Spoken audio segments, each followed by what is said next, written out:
Und damit einmal Hallo und herzlich willkommen zu einer weiteren Bonusfolge von Hellblade 2. Ich habe einmal das ganze Spiel, wie angekündigt, noch einmal komplett durchgespielt. Und zwar mit den anderen Erzählerstimmen. Dabei ist mir aufgefallen, die Story ändert sich nicht großartig. Wir kriegen einfach nur ansatzweise ein bisschen mehr Hintergrundinformationen zu den einzelnen Personen, zu der Astrid, zum Vorgester und zum Fargrim. Aber es ändert im Prinzip nichts am Verlauf der Story. Und ja, was soll ich sagen? Das Einzige, was auffällig ist, dass wenn man in dem Erzählmodus spielt, dass man zum Schluss, kurz bevor man zum Hauptmann von dem letzten Dorf kommt, dass man teilweise so ein bisschen seine Erzählung halt einfach mitbekommt. Ansonsten ändert sich, wie gesagt, nicht großartig irgendwas. Spielprinzip bleibt dasselbe, Story bleibt dasselbe. Es wird halt nur, sag ich mal, ein bisschen mehr von den Leuten erzählt. Es ist sogar teilweise so, wenn man es vielleicht hundertprozentig vergleichen würde, dass vielleicht sogar dieselben Antworten darauf gegeben werden. Ansonsten, ja. Aber muss man machen, um einen Steam-Erfolg freizuschalten. Und bei dem letzten Durchlauf habe ich es auch einmal geschafft. Wir haben alle Bäume gefunden. Oder ich habe alle Bäume gefunden. Und die Geschichte würde ich mir auch einmal anhören. Und das wäre dann die letzte Bonusfolge von Hellblade.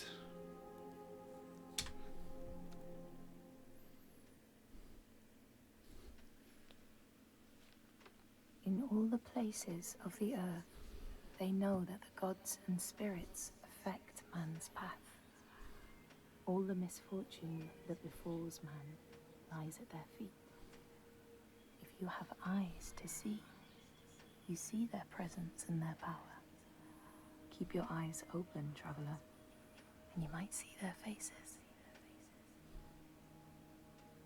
Here, they once said that Loki lies imprisoned in a cave, trapped by his enemies, who set a serpent above to drip venom on his face. His wife, Sigyn, sits beside to catch the venom in a bowl, but when she must leave to empty it, poison falls unabated. His pain is so great that he thrashes and writhes. And here above, we see the earth shake and break apart. Across the sea, they know that the earth is carried in the arms of a giant. When he is vexed or injured, he may not carry his burden so gently, and the world will feel his anger and pain. In a land far away, they say the winds are trapped inside the earth. They try always to make their escape, and they buffet and beat on the walls of their prison, causing the earth to quiver. And when they break through, they make their escape. They explode out in fury. In the lands of your birth, people live hidden too, in the hills and stones. They may be the remnants of a godly race who lost a war with giants and, finding the world changed, retreated into silence. But you still see their carvings and circles from the time when they walked among men.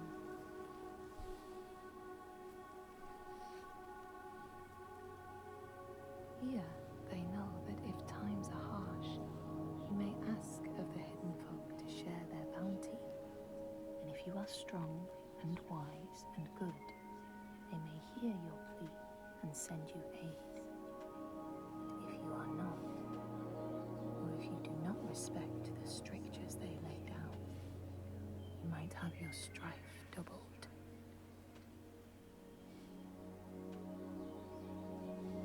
In the lands of your birth, and in these lands too, they know that people can be taken by the secret fair ones. If you are not careful and do not keep to the path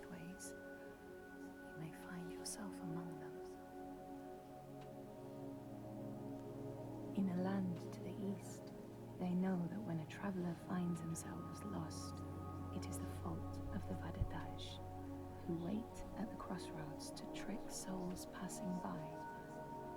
The only remedy is to let your horse lead you home, because beasts have no souls. But if you have no horse, your soul is lost forever.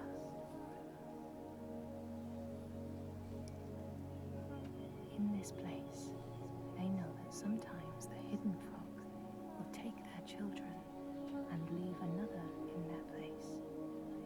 These children may look the same as their own, but will be dazed and far away, or ill-tempered. And you know then you have a changeling in your house.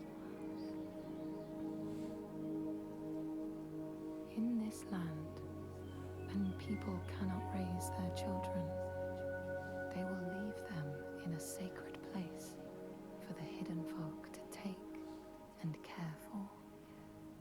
Sometimes these children come back, but it is said that they are changed with a wildness in their eyes, and their parents do not want them. These people know that children who have died uncared for can return as Utburður, small ghosts clad in fluttering rags. When there are storms, they may cry as they did when they were human, and will look for their mothers until they find them, and never leave them again. In this land, you may catch sight of the Landisir, the spirits who embody the sacred places, the rivers and rocks. Do you see the Lady of the Mountain, the Fyak Kunan, who bathes in the waterfall and lets the drops fall on her shoulders? In the heart of the Northlands, they know the storms are born of the Oshkuredi, the hunt of Odin. The huntsmen ride horses with eyes of fire. Their weapons clash like thunder, and it is best to hide inside, lest your spirit be called to join them. In your lands, traveller, they know that the Kailif, the hag of winter, is the one who hurls sleet and snow upon the land. She lives in a sea rock and rules the waves of the roiling winter ocean with her blackthorn staff. She strikes the ground to destroy the shoots of growing green, so the winter will lie long and low on the land. These people know that the sea god, Ran, sets out nets to trap sailors and drag them to her world. She sends the waves, her daughters, to wreck boats so she will have more men to take. And jealously, she pulls them down beneath the water. People here speak of warriors who can transform themselves into bears when they are enraged. Their skin becomes hide so thick no sword or spear can break it. When King Hrolfr fought Skald, many people saw a great bear fighting beside him, who killed more men with its paw than any 5 soldiers. Men here will tell of how Jarl Hakon worshipped the giant Thorgerða and sought her aid in the middle of battle when the tide was turning against him. Fleeing to an island, he pleaded with her for aid. She demanded a sacrifice. She rejected all of his offerings until he, at last, killed his own son in sacrifice. Thorgerða gave aid, and Hakon's enemies saw the giant strike riding amongst the ships, arrows flying from every finger and never missing their mark. Their morale was sapped, and Harkon won his battle.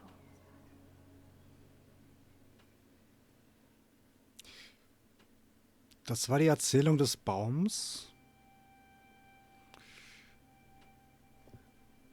Dann war das wohl doch richtig, dass die Bäume quasi eher was mit den Verborgenen zu tun haben, wie eigentlich mit der Mutter.